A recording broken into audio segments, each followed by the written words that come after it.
양영태 TV의 양영태입니다. 오늘은 12월 24일 크리스마스 이브입니다. 네, 오늘 동아일보에 매우 의미 있는 칼럼이 하나 나왔습니다. 이 김순덕 칼럼이라고, 이분의 칼럼은 상당히 좀 아주 리얼하고 아주 격이 높고 근본의 그 뿌리를 갖다가 많이 이렇게 노정시키는 아주 훌륭한 취재 기자이자 또 대기자라고 볼 수가 있습니다.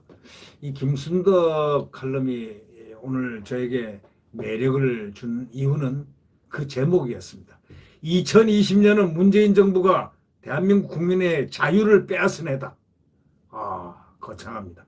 2020년 문재인 정부가 자유를 빼앗은 해. 저도 그렇게 동의합니다. 문재인 정부가 국민의 자유를 구체적으로 빼앗기 시작한 해다. 이렇게 생각합니다. 그 하나의 아주 단정적인 예로 4.15 총선 이후에 이들이 176석을 확보하자마자 밀어붙인 모든 것을 빼앗기 시작했습니다.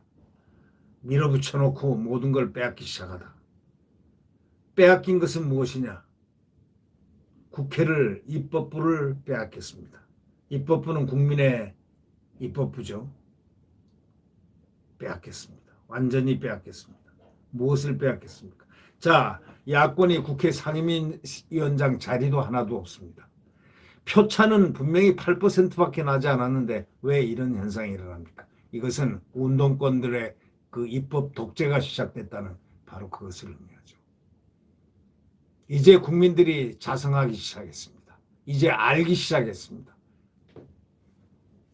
국민들이 가만히 있어도 되겠습니까? 입법 독재를 하는 것을 가만히 눈뜨고 봐야 되겠습니까? 이 법무부 차관으로 금에 환영을 하기 전에 이용구라는 그 법무부 차관 한번 보십시오. 윤석열 검찰총장에게 왜 조국 가족을 수사했냐고 따졌다고 합니다. 금에 환영하기 전에. 법무부 차관으로 백해서 앞으로 미래가 환히 트인, 이 정권에서 미래가 확 트인 법무부 차관으로 금에 환영하기 전에 그랬다는 겁니다. 강남에서 서로 추천서 써주고 사모펀드 투자도 다들 내부 정보 받아서 한다고 하면서 정치하려고 수사한 게 아니냐 하고 불만을 터뜨렸다는 겁니다. 윤 총장에게요. 취중 진담이라고 하지만은 이 문재인 정부 주류 세력의 삶과 의식 구조를 확실히 알겠다고 김순덕 기자는 기록하고 있습니다. 다시 말하자면 한마디로 내로남불 문정권의 양념이라는 겁니다. 대통령의 남자는 대역죄를 지어도 봐줄 판인데 남들 다 저지르는 그 사소한 문제를 굳이 수사한 검찰총장이 죄인이 돼버린 겁니다. 말도 안 되는 얘기죠. 대통령의 남자들은 대역죄를 지어도 봐줄 판이고 남들 다 저지른 사소한 문제를 굳이 왜 수사해야 되느냐? 대한민국의 법치를 위해서.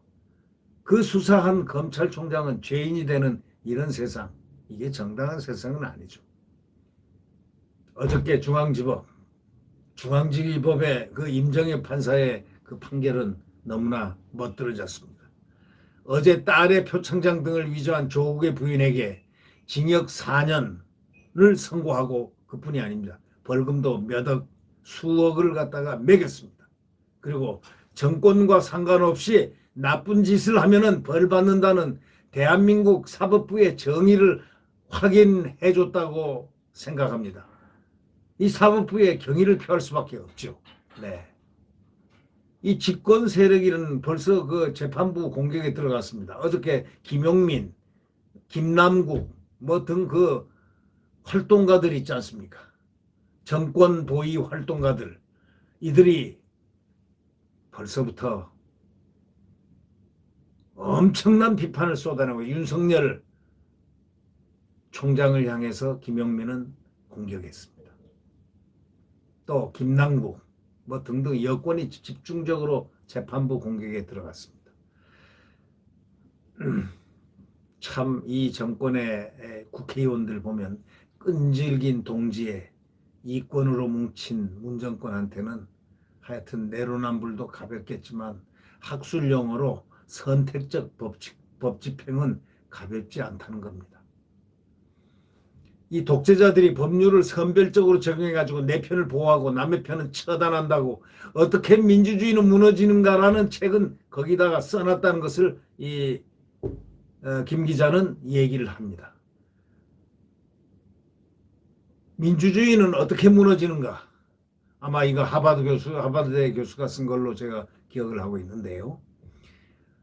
독재자들이 흔히 할 때 그 습성이 법률을 선별적으로 적용해서 내 편은 보호하고 남의 편은 처단하는 바로 그런 것이 그런 길이 바로 민주주의가 무너내지는 바로 그 길이라고 그렇게 써놨다는 겁니다.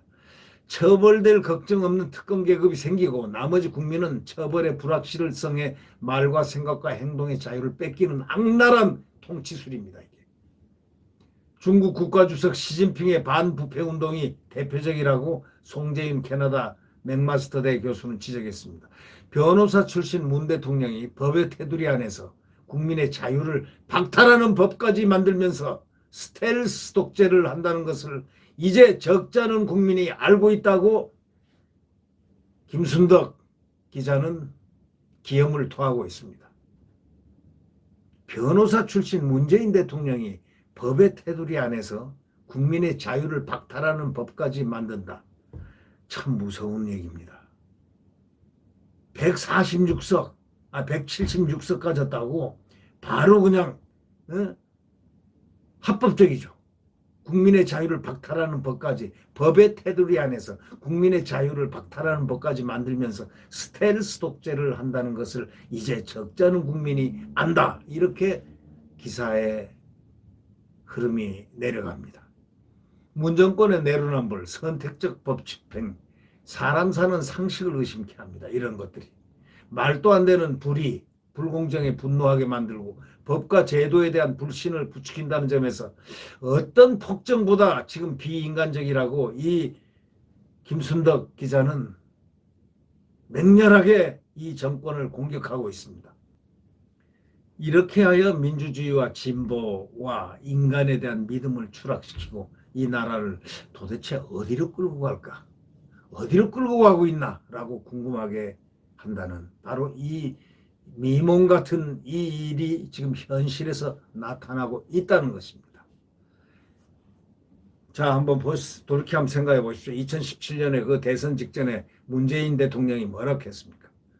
지금 국민과 읽고 싶다는 한 리영이 국민과 함께 읽고 싶다. 지금. 그때 캐치를 했어야 됩니다. 문 대통령이 지금 국민과 읽고 싶다. 읽고 싶다. 뭘요? 신문을 읽고 싶다고요? 아닙니다. 자유 대한민국을 읽고 싶다고? 아닙니다. 대선 직전에 2017년에 문 대통령이 지금 국민과 읽고 싶다고 한 리영이의 전환시대의 논리에 그 실마리가 있습니다. 여러분 혹시 전환시대 논리를 읽으셨던 분 있습니까? 저는 좌파는 아니지만 그 책을 읽어봤습니다. 하도 유명한 책이라고 해서 리영이 또 이름도 이영이를 갖다 리영이라고 하는 한양대 교수의 그 전환시대 논리. 저는 그때 그 얘기를 듣고 문재인 대통령에게 퀘션을 의문부를 쳤습니다. 그런 분들도 꽤나 있을 것 같습니다. 전환시대를 얘기할 때 문 대통령이 대선 직전에 지금 국민과 읽고 싶다고 한 리영이의 전환시대 논리. 참 그 책은 완전한 어떤 책이라고 할까요? 오죽하면 그 책을 금서로 지정을 옛날에 했겠습니까? 이 전환시대 논리라는 것은 완전히 도구마입니다. 독선이고 독재고 공산주의고 아주 무서운 책입니다. 책 같지 않은 책입니다. 베트남 전쟁에 관해 읽고 미국의 주장을 진실로 여기는 허위의식이 깨졌다지만 중공에 대한 논문은 더 길고 긍정적이다. 문 대통령이 대학 시절 이 책을 읽고 새 시대의 정의와 가치를 상상할 용기를 얻었다고 했을 정도입니다. 문재인 대통령이 이 책을 읽고 전환시대 논리란 이 책을 읽고 운동권에 들어갔다는 뭐 그런 얘기도 흘러나오긴 합니다. 아마 그걸 지적하는 것 같습니다. 중국 공산당이 내년에 창당 100주년을 맞는다고 합니다. 2021년까지 전면적인 소위 소강사회, 자기들 말로는 소강사회고 우리말로는 중산층 사회를 이루고 건국 100년인 2049년에는 패권 국가가 되기 위해서 100년의 마라톤을 뛰고 있다고 합니다. 미국 허드슨 연구소의 마이클 필즈버리 중국 전략센터 소장이 이 책에서 밝힌 소위 미국을 제친 중국의 비밀 전략은 한마디로 36개 속임수입니다. 손자병법에 36개가 있지 않습니까? 이 36개 속임수라는 겁니다. 차도살인, 다른 사람을 칼을 갖다가 빌려서 사람을 죽이고 하는, 소련을 무너뜨리려고 미국과 수교했고 세계 제패 야심 따위 없는 척하면서 미국에서 첨단 기술 다 배우고 빼내고 마침내 자유세계를 위협하는 경지에 이르렀다는 바로 그런 뜻입니다. 차도살인. 자, 문정권의 지지 세력은 3.1운동부터 이어진 대한민국 100년의 변혁에도 한반도 평화체제를 만들지 못했다면서 새로운 100년을 말하기 시작합니다. 어디서 많이 보았던 인식입니다. 100년, 100년, 100년. 혹시 중국 공산당을 벤치마킹하고 있는 거 아닌지 모르겠습니다. 무섭습니다. 이 정권. 대통령이 통합의 취임사와는 달리 선택적 법 집행에 골몰하고 대북전단 금지법, 1가구 1주택법, 여기가 공산주의입니까? 1가구 1주택법, 5.18 관련법, 윤석열 출마 금지법, 경제 3법 같은 악법으로 국민의 자유와 소유를 뒤흔드는 걸 보면은 지금 중국처럼 속임수로 중국 같은 방향으로 나라를 끌고 가는 것 같다고 김순덕 기자는 맹렬하게 공격하고 있습니다.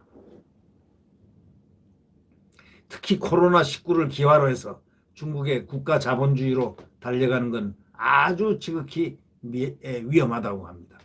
꿰뚫어보고 있습니다.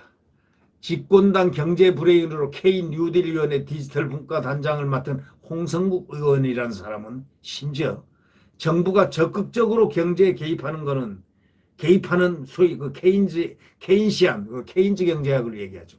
케인즈 경제학 그 정책보다 더 강한 국가 중심적 자본주의로 가야 한다고 최근 인터뷰에서 밝혔습니다. 이거는 완전한 무슨 주의, XY주의라고 할 수가 있는 그러한 내용의 발언을 한 것입니다. 아무도 인수하려 하지 않는 아시아나항공을 산업은행이 경영권 분쟁 중인 조원태 한진그룹 회장에게 떠넘기고 사회이사 3명하고 감사 1명을 장악하는 것이야말로 심각한 중국식 소위 국가 자본주의입니다.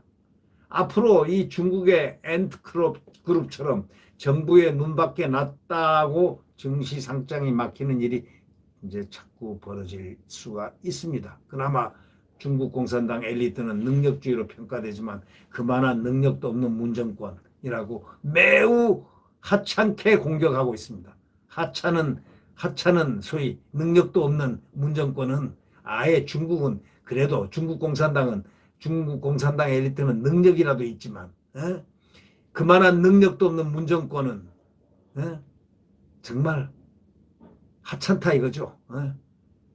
우리 아이들의 미래를 망칠까 정말 걱정스럽다고 개탄을 하고 있습니다. 이 더불어민주당의 재집권을 꾀하는 민주주의 4.0 연구원 창립총회에서는 무슨 얘기가 나온 줄 아십니까? 모택동 얘기가 나왔습니다. 마오쩌둥은 사람을 모으려면 깃발이 있어야 한다. 했다는 그런 발언까지 나왔습니다. 이게 도대체 이게 나라입니까? 지금 어디로 끌고 가는 겁니까? 마오쩌둥을 모델로 삼는 운동권 정권 아래서 2020년은 우리 국민이 자유를 빼앗긴 해로 기록될 것이라고 김순덕 기자는 얘기합니다. 여러분들 어떻게 생각하십니까? 변호사 출신 문재인 대통령이 법의 테두리 안에서 국민의 자유를 박탈하는 법까지 만들어내는 것, 소위 스텔스 독재를 한다는 이 말은 이제 적잖은 국민들이 알기 시작했다고 김순덕 대기자는 그렇게 얘기를 하고 있습니다. 문정권의 내로남불, 선택적 법집행, 사람 사는 상식을 의심케 하고 말도 안 되는 불의, 불공정에 분노하게 만들고 법과 제도에 대한 불신을 부추긴다는 점에서 이 어떤 폭정보다 더 비인간적이라고 지적하고 있습니다.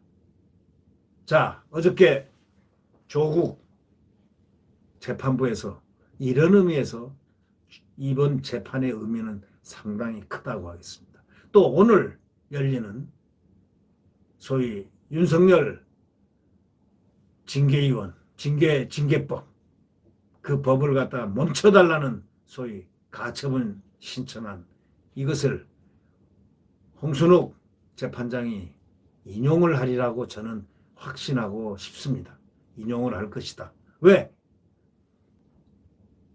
저는 제가 보기에는, 제가 알기에는 모든 객관적인 언론 보도라든가 이런 것을 통해서 볼 때 법무부의 징계위원회, 추미애의 징계위원회는 모함과 그릇됨으로 이렇게 얼룩져 있다. 구성부터, 징계위원회 구성부터 절차가 전부 정상이 아니다. 위법하다. 이런 것을 언론이 지적하고 있지 않습니까? 대한민국 언론은 가장 바른 언론입니다. 특히 조선일보, 문화일보, 동아일보, 중앙일보, 지금 이 신문들의 4대지, 이 중앙지, 이 논조는 지금 국민들의 의식을 깨우치고 있습니다. 이제 국민들은 길을 가야 됩니다. 어떠한 길을 가야 되느냐? 비록 현극의 길일지라도 자유를 위해서, 국민의 자유와 민주주의와 시장경제를 위해서 피를 흘릴 각오를 하는 바로 그러한 시간으로 어쩌면 돌입하게 될지도 모릅니다. 그런 일이 없었으면 좋겠지만, 그러나 이 자유를 이대로 빼앗기고 있을 수는 없다는 것이 바로 김순덕 칼럼에서 느낀 하나의 결과 아니겠습니까? 네. 구독 버튼과 엄지를 눌러주시면 감사하겠습니다. 내일 태양은 다시 떠오릅니다. 자유 대한민국 헌법이 띠노는 자유민주주의와 시장경제의 태양은 내일 새벽 다시 떠오릅니다. 네, 안녕히 계십시오.